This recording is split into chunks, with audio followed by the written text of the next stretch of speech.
Good evening students. आज हम chapter number 2 पढ़ेंगे साइंस के अंदर। Is matter around us pure? क्या हमारे जो आसपास की जो वस्तु होती हैं, जो तत्व होते हैं, वो प्योर होते हैं? नहीं, प्योर नहीं होते। मैटर क्या होता है? These are those substance which has mass and occupy space are called matter. ये बता रखे हैं वो पदार्थ जो अपना भार रखते हैं और जिनका ऑक्यूपाई स्पेस होता है, स्थान घेरे हुए हैं, ठीक है, या वॉल्यूम होता है, जिनका अपना आयतन होता है, उसे क्या कहते हैं? मैटर। बुक के एग्जाम्पल के लिए हो गई book, tree, black board etcetera. Matter होते हैं वो दो प्रकार के होते हैं, फिजिकल प्रॉपर्टी और केमिकल प्रॉपर्टी। फिजिकल प्रॉपर्टी के अंदर सॉलिड, लिक्विड, गैस हमने पढ़ लिया है पिछले चैप्टर में, ठीक है। अब हम पढ़ेंगे केमिकल प्रॉपर्टी, प्योर और मिक्सचर। प्योर होते हैं, केमिकल प्रॉपर्टी भी दो प्रकार की होती है, प्योर और मिक्सचर। प्योर भी दो प्रकार के होते हैं, एलिमेंट और कंपाउंड, और मिक्सचर भी दो होते हैं, होमोजीनियस और हीट्रोजीनियस, ठीक है। फिर एलिमेंट होते हैं वो तीन प्रकार के होते हैं, मेटल, नॉन मेटल और मेटलॉइड्स। और कंपाउंड होते हैं वो दो प्रकार के होते हैं, ऑर्गेनिक, इनऑर्गेनिक कंपाउंड, ठीक है। और तो पहले हम पढ़ेंगे characteristics of pure substance. Pure substance की करेक्टरिस्टिक्स ये बता रखा है। प्योर सब्सटेंस होते क्या है? Pure substance is made up of small kind of atoms. ये बता रखा है जो प्योर सब्सटेंस होते हैं वो एक ही प्रकार के या एक ही सेम एटम से बने होते हैं, ठीक है। उसे क्या कहते हैं हम? एलिमेंट या प्योर सब्सटेंस भी कह सकते हैं, ठीक है। प्योर सब्सटेंस पहली करेक्टरिस्टिक्स है, pure substance is homogeneous through out. ये बता रखे हैं ये प्योर सब्सटेंस होते हैं वो कम्प्लीटली मिक्स होते हैं। होमोजीनियस मतलब कम्प्लीटली मिक्स होना, ठीक है। दूसरा होता है pure substance has constant appearance, colour and density through out the sample. ये बता रखा है प्योर सब्सटेंस होते हैं उनमें चमक होती है, ठीक है, कलर होता है उनका, डेंसिटी घनत्व होता है, और चाहे कहीं से भी कट कर लो उनको, चाहे बड़ा पीस हो या छोटा हो, चाहे, ठीक है, उसकी चमक जहाँ पहले जहाँ शुरू में है वैसी बीच में मिलेगी, वैसी एंड में मिलेगी, ठीक है बेटा, वो होती है अपीयरेंस।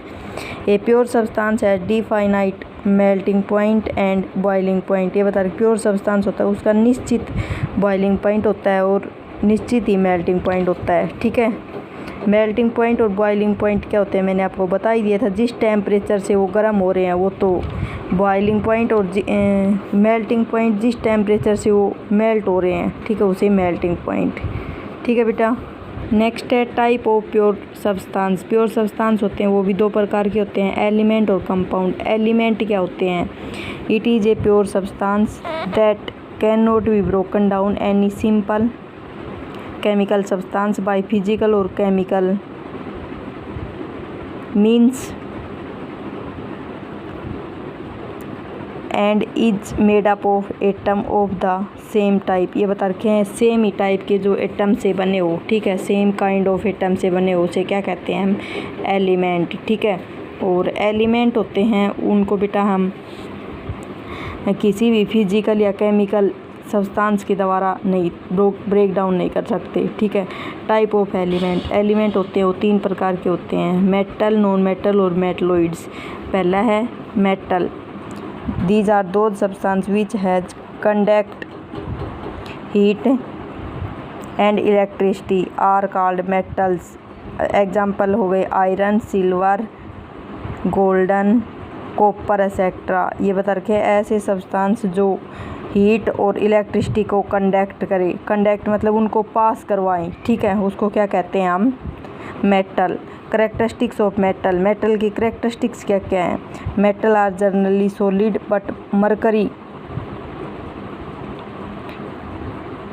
Is liquid temperature. ये बता रखे हैं मेटल्स होते हैं वो जनरली सॉलिड होते हैं, लेकिन मरकरी जो धातु है, मरकरी मेटल होती है लेकिन वो लिक्विड होती है, ठीक है, सॉलिड नहीं होती बेटा वो, ठीक है। उसमें एक ये अपवाद है मरकरी के अंदर। Metals are generally hard but sodium and potassium are soft. ये बता रखे हैं जो धातु होती हैं वो ज़्यादातर कैसी होती हैं, कठोर होती हैं, लेकिन सोडियम और पोटासियम जो धातु होती है वो सॉफ्ट होती है। ठीक है, उनमें अपवाद है बेटा ये।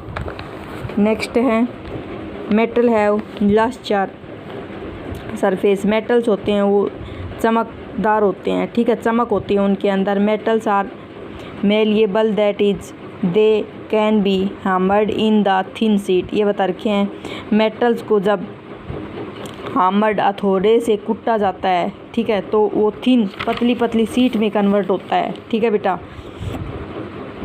Metals are ductile that is they convert into thin wires. ये बता रखे हैं मेटल्स होते हैं वो डक्टाइल। डक्टाइल का मतलब पतली पतली तारों में कन्वर्ट किया जा सकता है। ठीक है बेटा। नेक्स्ट है metal have high melting point and boiling point. Metal का हाई तो बॉइलिंग पॉइंट होता है, हाई क्या होता है, मेल्टिंग पॉइंट। ठीक है बेटा, मतलब उसको टेम्परेचर बहुत ज़्यादा देते हैं, जब वो क्या होगी, पिघलेगी और तभी बॉयल होगी। नेक्स्ट है मेटल्स आर सोनोरस साउंड। ये बता रहा है सोनोरस मतलब मेटल्स होती है वो साउंड प्रदान करती है, प्रोड्यूस करती है। ठीक है बेटा। नेक्स्ट है नॉन मेटल। नॉन मेटल क्या होती हैं, these are those substance which are bad conductor of heat and electricity are called non metal. ये बता रखे वो सब्सटेंस होते हैं जो हीट के और इलेक्ट्रिसिटी बिजली के बैड कंडक्टर हो, मतलब जिनमें से ना हीट पास हो उसके ना इलेक्ट्रिसिटी हो भी तो बिल्कुल थोड़ी थोड़ी। ठीक है, नॉर्मल तरीके से। एग्जाम्पल के लिए डायमंड। डायमंड आपको पता ही है, प्लास्टिक भी पता है, रबर भी पता है, ग्रेफाइट भी पता है। ठीक है। नेक्स्ट है characteristics of non metal. Non metal की characteristics, non metal are either solid, liquid और गैस एट रूम टेम्परेचर। ये बता रखा है अधातुएं। नॉन मेटल होती है बेटा अधातुएं जो होती हैं वो सॉलिड भी होती है, लिक्विड भी होती है और गैस भी होती है। कब होती है, तीनों स्टेटों में पाई जाती है रूम टेम्परेचर के ऊपर। ठीक है, इन्वायरमेंटल टेम्परेचर के ऊपर। Non metal are not lustre. ये बता रहे अधातुएं होती है वो चमक नहीं देती, कोई भी चमक प्रोड्यूस नहीं करवाती। Non metals are generally soft but diamond are generally hard. ये बता रखे हैं अधातुएं होती हैं वो जनरली सॉफ्ट होती है, मुलायम होती है, लेकिन डायमंड जो धातु है वो हार्ड होती है। ठीक है, अपवाद होता है बेटा, डायमंड अधातु होती है लेकिन उसके अंदर क्या होती है, वो कठोर होती है। Non metal are non malleable and non ductile. ये बता रखे हैं नॉन मेटल जो होती हैं अधातुएं होती हैं उनको हम हथौड़े की सहायता से अगर कुटेंगे या तोड़ेंगे फोड़ेंगे तो पतली पतली तारों में कन्वर्ट नहीं होगी। ठीक है। Non metals are poor conductor of electricity but graphite conduct electricity. ये बता रखा है धातुएं होती है वो पुअर कंडक्टर होती है इलेक्ट्रिसिटी की। इलेक्ट्रिसिटी पास बिल्कुल हो भी 99% तो होती नहीं, अगर हो भी गई तो बिल्कुल थोड़ी थोड़ी होगी। ठीक है, लेकिन जो ग्रेफाइट है वो इलेक्ट्रिसिटी को कंडक्ट करता है, इलेक्ट्रिसिटी को पास करवाता है। ठीक है, बिजली को पास होने देता है। Non metals are generally low density. ये बता रहा है धातुएं की घनत्व होता है वो बिल्कुल लो होता है। Non metals are non sonorous. कोई आवाज़ नहीं प्रोड्यूस करवाते अधातु। Metalloids these are those substance which show some property of metals as well as non metal substance. ये बता रखे हैं मतलब उसमें दो का कम्बिनेशन होना चाहिए, मेटल मेटल से मिलके बने हो या नॉन मेटल से बन के बने हो। ठीक है, या मेटल और नॉन मेटल दोनों से मिलके बने हो। ठीक है बेटा, उन्हें हम क्या कहते हैं, मेटलॉइड्स। ठीक है, मिश्र धातु। ये बता रखा है बेटा मेटल से या नॉन मेटल से या मेटल नॉन मेटल से। ठीक है, कैसे भी बने उन्हें क्या कहते हैं हम, मेटलॉइड्स, मिश्र धातु। एग्जाम्पल के लिए बोरोन हो गई, सिलिकॉन हो गई, जर्मेनियम हो गई। ये ऐसे इनको लिखते हैं बेटा, इंडिकेट करेंगे तो शॉर्ट फॉर्म में ऐसे करेंगे। ठीक है बेटा, आज हम यहाँ तक ही पढ़ेंगे। ठीक है।